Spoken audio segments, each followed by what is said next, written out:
Hi, good morning. അപ്പോൾ എല്ലാവരും എന്ത് ചെയ്യുന്നുണ്ട്? ഞാനിപ്പോൾ ഈ ഒരു ചട്ടിയിൽ മണ്ണൊക്കെ ഇങ്ങനെ ഇളക്കി കൊടുക്കുകയാണ്. ചട്ടിയിൽ നട്ട ചെടികൾക്ക് നമുക്കറിയാം, അപ്പോൾ ആഴ്ചക്കാഴ്ചക്ക് ഇങ്ങനെ മണ്ണ് ഇളക്കി കൊടുത്തില്ലെങ്കിൽ അത് സെമെൻറ്റ് പോലെ ഇങ്ങനെ ഉറച്ചിരിക്കും കേട്ടോ.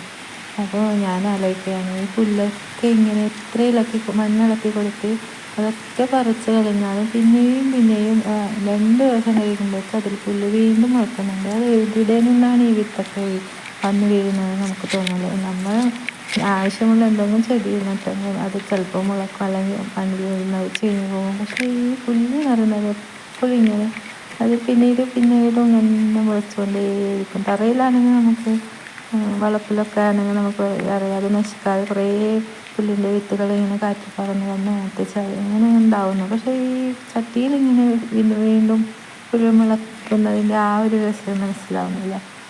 അപ്പോൾ എല്ലാ ആഴ്ചയിലും നമ്മൾ ഇങ്ങനെ മണ്ണിളക്കി കൊടുക്കേണ്ട ആവശ്യമാണ് ചട്ടിയിലാണെങ്കിൽ. അപ്പോൾ അഗ്ലോണിമ നല്ല രീതിയിൽ വളർന്ന് നല്ല പടർന്ന് ചുറ്റും ഇങ്ങനെ വലുതായി ഇങ്ങനെ ചട്ടി നിറയാൻ തുടങ്ങുന്നത്. അപ്പോൾ എനിക്ക് ആദ്യം ഒരു ചട്ടിയിൽ മാത്രമേ ഉണ്ടായിട്ടുള്ളൂ. അപ്പോൾ 2 ചട്ടിയിലുണ്ട്. അപ്പോൾ നിറച്ച് ഇങ്ങനെ മഴ പെയ്തിട്ടുണ്ടായിരുന്നു കേട്ടോ. അപ്പോൾ നല്ല മരത്തിൽ മഴ പെയ്യുന്ന കാണാൻ നല്ല രസമല്ലേ. ഹായ്.